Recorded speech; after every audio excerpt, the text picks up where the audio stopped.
Good morning, guys. Today we are going to discuss about the continuation of the previous video session. Today the last component of that module, which is that already previously we are discussing about some of the components PLDs, as well as we are discussing about ASICs as well as the rest of the part. So the last component is COT. So the COT, which is telling about the commercial of the self components, which is used as is product. So this is a traditional methodology for the embedded systems. Actually this is minimizes the hardware cost and increases the design.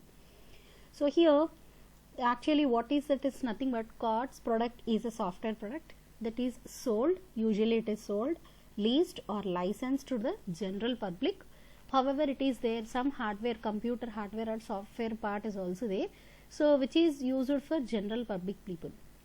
So the products are designed to be readily available and user friendly. You can just connect it and we can use it very easily. So here for example they are taking an example, Microsoft Office or antivirus software. This is available, you can just install it. Antivirus software, so many antivirus softwares are there, Kaspersky and whatever it is there, we are using all these softwares, just we are downloading and we are installing to your laptop or desktop or anything else. So just we are using it, we are using that product very easily. So these products are easily available. This is how we are integrating and interoperability with the existing. Already we have a laptop with us there, we are just using that antivirus software. So how the product is designed such a way that easy to integrate, easy to operate with the existing system components. So these components may be developed around some general purpose or domain specific processor or an application specific integrated circuits or PLDs. These are all can be developed any another purpose, a general or a specific or any other thing like can be done. So examples, for example they are taking a remote control car here. So in the remote control car, here usually if you are purchasing a new remote control car, this will work on the radio frequency circuitry will be there, it will work on battery. So if you were the radio frequency, that remote will be given and that remote 2 batteries or 1 battery can be included, sometimes 3 or 4, so that it will be working out depends on the battery should be included as well as the frequency should reach it to the car, according to that it move front or back. So what is happening here, but it is not efficiently it will work. That is one of the major problem. If he or she throws that in a water, some of the remote control cars will not work. If he throws very hardly, it will not work hard. If it hits to a hard for anything, anywhere else it is hitting hardly, it will not work it out. So the remote control toy car which is working on radio frequency circuitry, how it is working, which is an example of COTS hardware unit. What the hardware which is included there. Some of the TCP/IP plugin modules also will be available. Such kind of COT products are available, which they are the manufacturers are WedgeNet, Freescale, Dynalog, etc. Very good examples of the COT products. But here, if you are using some of the things, what is the benefit of this COT is nothing but we can implement our application development will work it out very fastly and cost will be reduced. So you will get the remote control car within 200, 250 or 150. It will be available, but it will work on fast application development, mainly the COT products, as well as lower development cost will be there. So here that the basic what is the major benefits of this is nothing but software development process will be improved, cost will be reduced and development cost will be reduced. So here software life cycle will be reduced. So these are all the benefits of the COTS here. What is a major problem that it is going to be faced by the end user is nothing but no operational manufacturing standards. So many number of manufacturers will be there, they will not maintain some of the standards. So no operational manufacturing standards, and one of the drawback will be manufacturer may withdraw the product also. If he or she the product is not going well, so he may discontinue the production of any time if rapid change in technology or something else new invention has come. If any other people are giving in the less cost, this manufacturer may stop giving the production of that one. So that is a disadvantage of that one. But here what is the advantage here is nothing but it is like plug-in and we can rewire it and we can use it very easily by using the COT products. Okay, let us move to the memory. This is one of the typical embedded system, whatever that we have. I told that controllers, embedded hardware and software, memory and I/O. So now we are going to discuss about the memory part of the typical embedded system.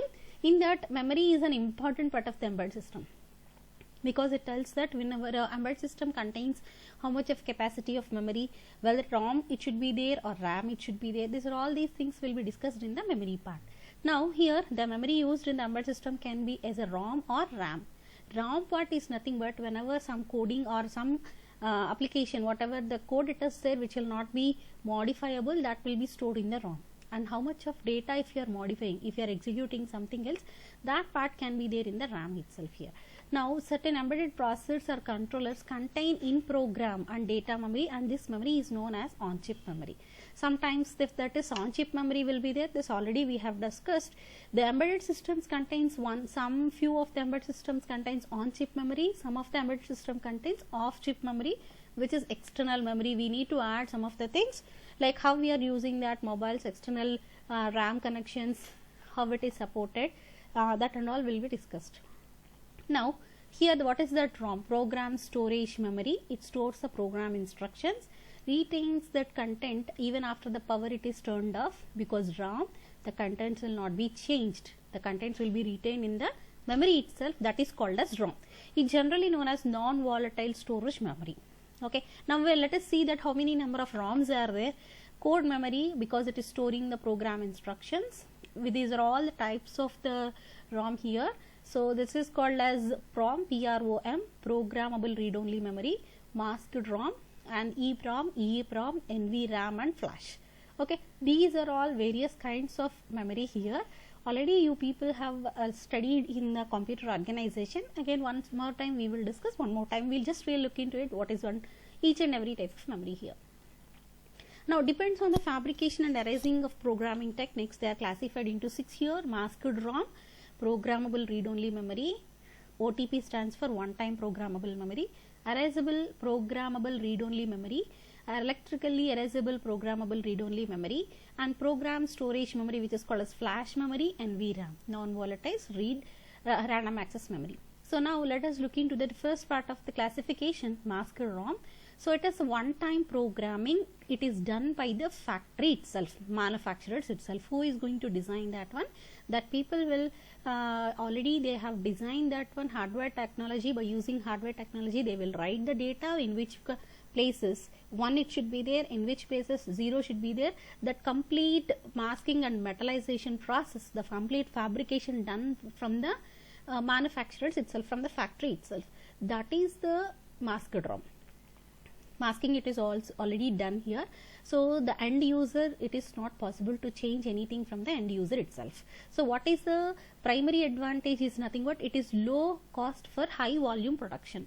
If you are going for so many number of ROMs, such kind of masked ROMs, one time programmable memories are utilized by many people, such what will happen, the low cost will be there. So the least expensive solid state memory. So what is the maximum limitation? Because it is not possible to modify from the end user. If I want to update that firmware, if I want to update the software or anything application, if I want to change that one, again the factory people or manufacturers who are going to design that fabrication should change that content. It is not possible from the end user itself. That is the only drawback and limitation. Even from the factory side also, if they want to change anything, they should redesign that one. And the second classification is PROM, programmable read-only memory. The name itself, there is a possibility of programming, it is there.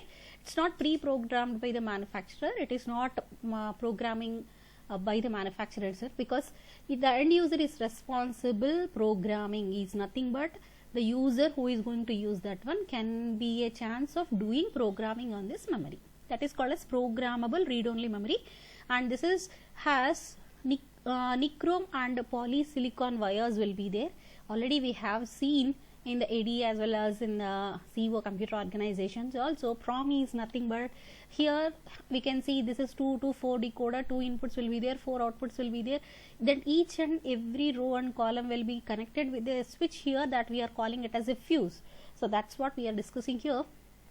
Some nichrome or polysilicon wires are arranged in the matrix. These wires can be have with the fuses will be there. that how it is storing the data is nothing but initially the data, all the places, the one will be there, the fuse link. First of all, while the PROM we are purchasing, all the contents will be stored with the 1. In which place the 0 is required, that will be burned up. So that's what they are explaining here, which is not blown or burned, represented a logic 1, which are fuses that is blown is nothing but if that is on is nothing but is represented as 0. The default state is logic 1. So this is one-time programmable memory is used for commercial production of embedded systems and low cost solution for commercial productions, and this cannot be reprogrammed. Only once can be programmed. That's a programmable read only memory. It can be programmed by the end user, but how many number of times he can do? Only once. So during this time, the third classification of embedded systems of memory part, that is erasable programmable read only memory, and it gives the flexibility to reprogram on the chip. So end user can have a flexibility how many number of times he wants to do the programming, he can reprogram on the same chip. But during the development phase, the code is subject to continuous changes, and using an auto P is economical. Now see here, the EEPROM stores the bit information stored in the EEPROM, erasable, programmable, so there is a possibility of erasing the content. How they are using that? They are using that UV eraser device for 20 to 30 minutes. If they are going to change the content on the circuit board, they have to keep that UV ray should be, ultraviolet ray should be keep on that particular chip for 20 to 30 minutes, the content will be erased. Okay, so this is the way it is erasing that information. And the fourth classification of memory is electrically erasable programmable read only memory. So here electrically erasable is nothing but there is a flexibility to reprogram on the chip using electrical signals. What is the difference here? Using UV rays here using electrical signals, they can reprogram on the particular chip. Here what is happening here is nothing but the chip is erased in the mode and erased in few milliseconds. Here how many number of times it is taking? 20 to 30 minutes it is taking to erase the content. Already you know erasable programmable read only memory is nothing but it is programming done by the end user, and there is a possibility of erasing.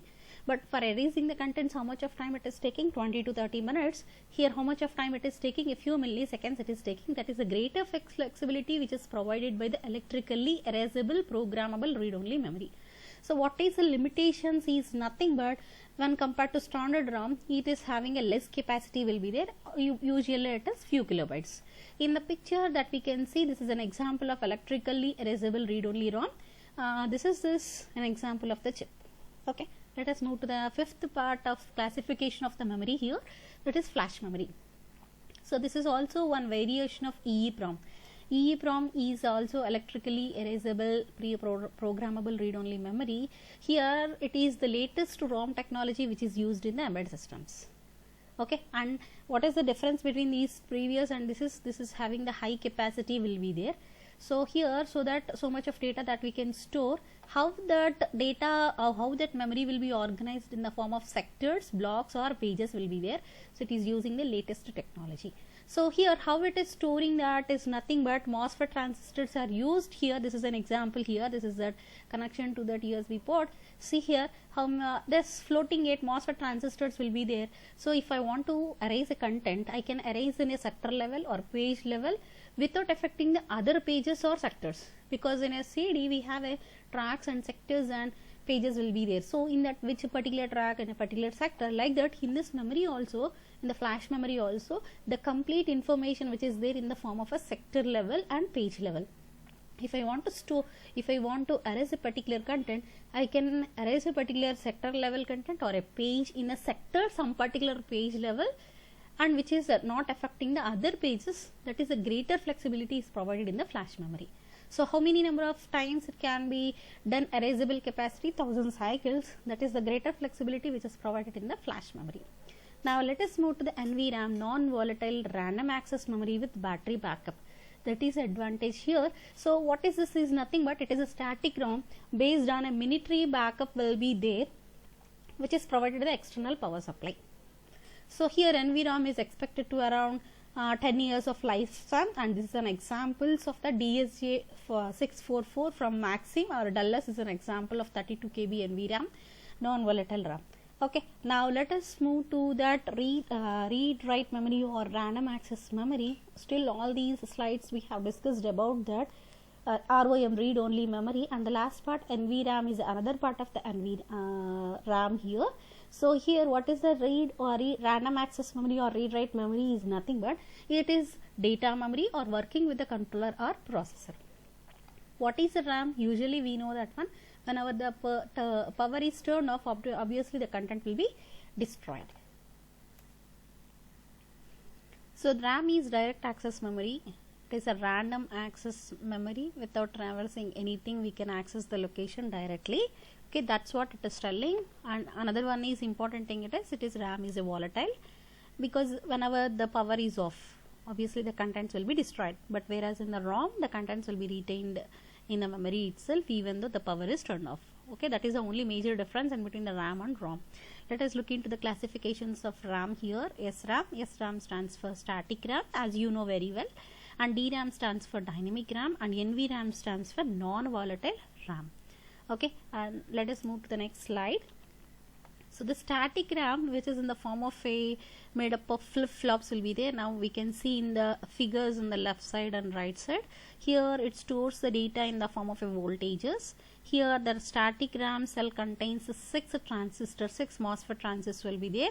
Okay, and here Q1, Q2, Q3, Q4 are the transistors, and Q5 and Q6 is also MOSFET transistors. Here what the operation is performing here is nothing but here the SRAM takes 6 MOSFET transistors to store 1 bit of information. It has 3 input ports. What are the 3 input ports? B is the one input port, B bar is another input port, and WL word line is another input port. Okay, now and 2 output ports, Q and Q bar, that is not at all given here. Q and Q bar will be the output ports. Here in the figure, whatever it is shown here, Q5 and Q6 are access transistors. Q5 and Q6 are access transistors, and Q2 and Q4. Here Q2 as well as Q4, which is used for pull-up transistors, and Q1 and Q3 are pull-down transistors. Q1 and Q3 are pull-down transistors. Q2, Q4 are pull-up transistors.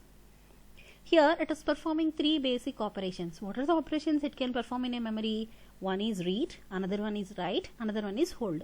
So while reading the data from the memory, writing the data into the memory, and holding the data, it will hold it for some time until the power is off. It is holding the data. So 3 operations is going to perform in the static RAM. How it is performing? Whenever both the transistors of Q5 and Q6 are off, turned off, during that time Q5 and Q6 are turned off, during that time it is holding the data into this transistors. It is holding for a while. So another one is read operation. So here whenever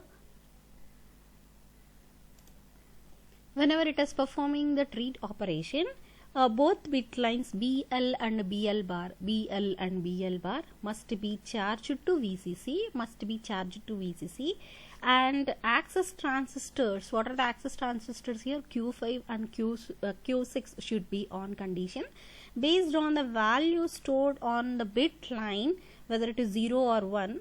Okay, so it will read the content. It is sensing by the amplifier. It is sensing by this are the amplifier, by this sensing by the amplifier. So whatever it is present in the memory, it will be able to detect it. It is whatever it is present in that, whether 0 or 1, according to this it will able to read this one. So this is called as data read operation. So whenever it is performing that write the content, here again it is turning for any kind of operations. It is presenting that Q5 and Q6 should be in on conditions, and it will able to write the content into that. Depends on the right control signal has to be given, either 1 or 0 will be writing into this. So already we have seen this content in the computer organization already. This we are going to look into that. Where we are using this SRAM here is nothing but fast in operation due to its resistive networking and switching capabilities, either 0-1 switching capabilities. During that time we are using this static RAM. Let us move to the dynamic RAM. Already this is dynamic RAM. So what is the dynamic RAM is nothing but whenever here it is using the mass transistor gates that is used here, and DRAM advantage is high density and low cost compared to SRAM, and the disadvantage is whenever the capacitor is charged, that time the content will be stored, otherwise it will not be stored here. And another disadvantage is it is refreshed periodically, that is the major disadvantage here. Sometimes some of the chips it will be every 5 nanoseconds, 10 nanoseconds at the time limit will be given, it will be refreshed periodically. That is a disadvantage of the DRAM here. How the data will be collected here? Whenever the capacitor is charged, the transistor is connected here. So whenever the capacitor is charging, obviously the content will be stored here. If it is discharged to the what is this? This is ground connection.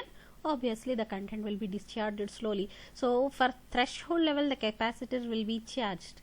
So if it is 3.5 volts or 1.8 volts or 2.5 volts, it will be charged up to that point. From that, after that again it will reverting back from the peak voltage, again the discharging capacity will be there. So once it is charged, it is connected to the ground connection. From 3 volts to again it will discharge you to 0.8. Again the contents will not be stored in that capacitor. So what is the disadvantage here? Refreshing periodically, that will be there.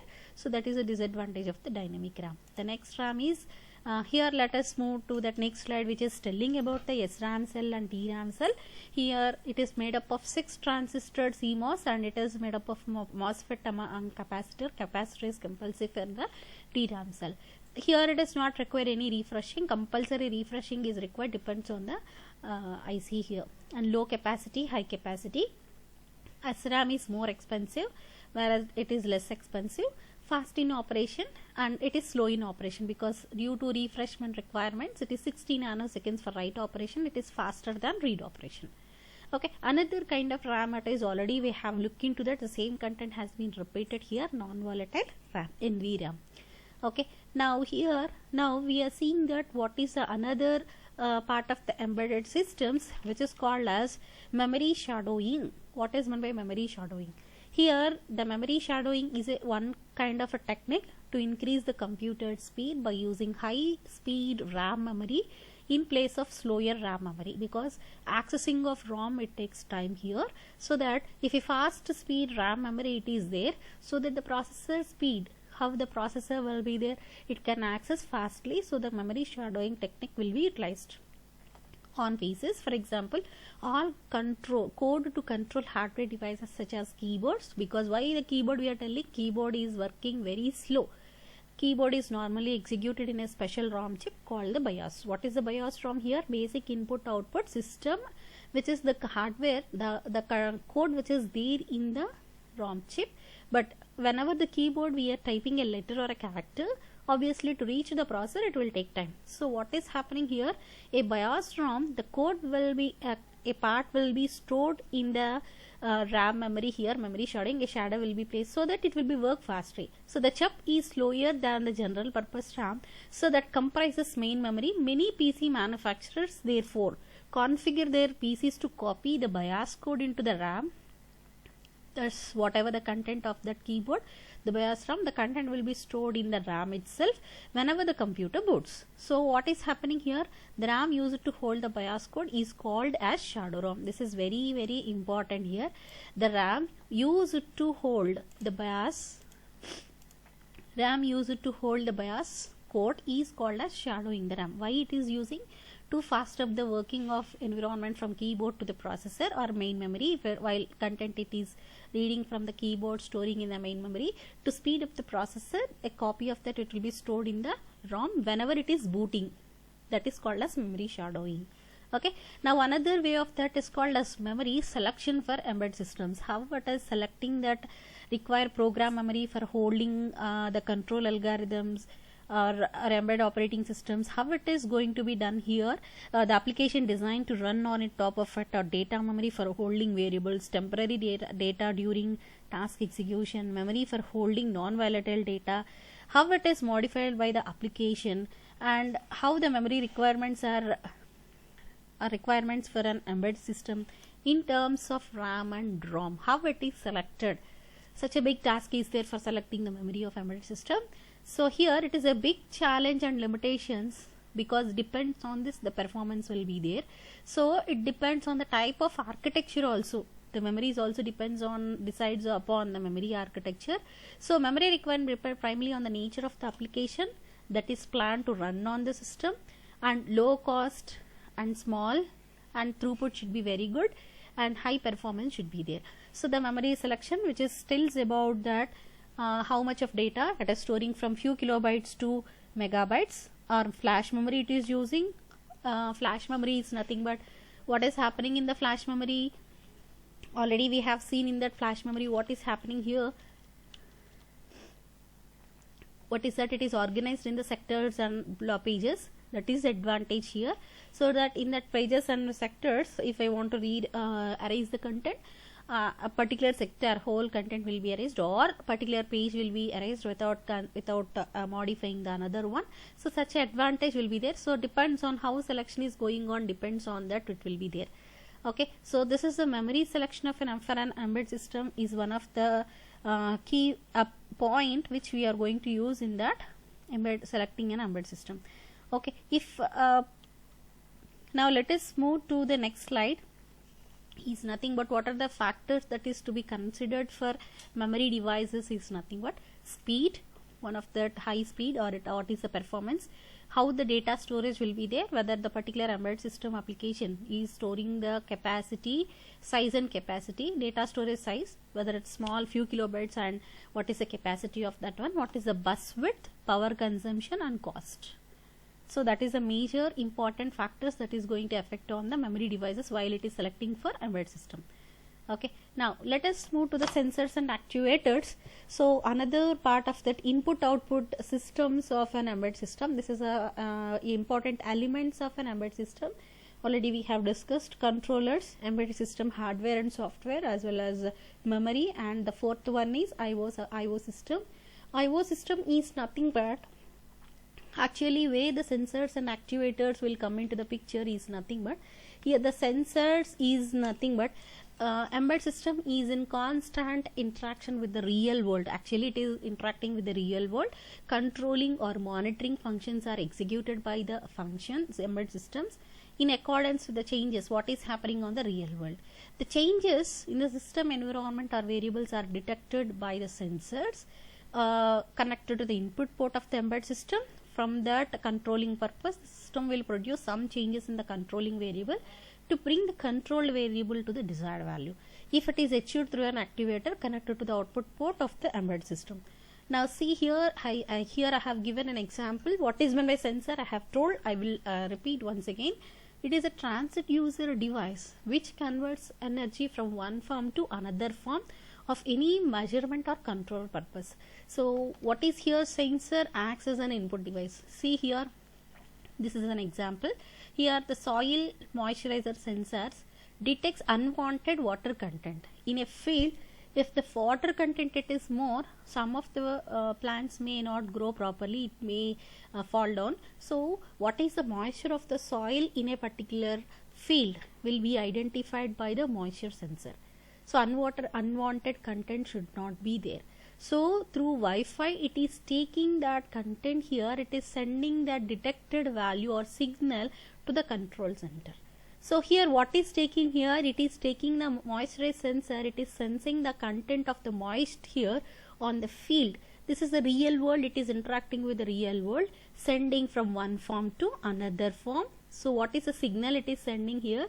Either the signal value or a digital value, whatever it is there, it is sending in another form.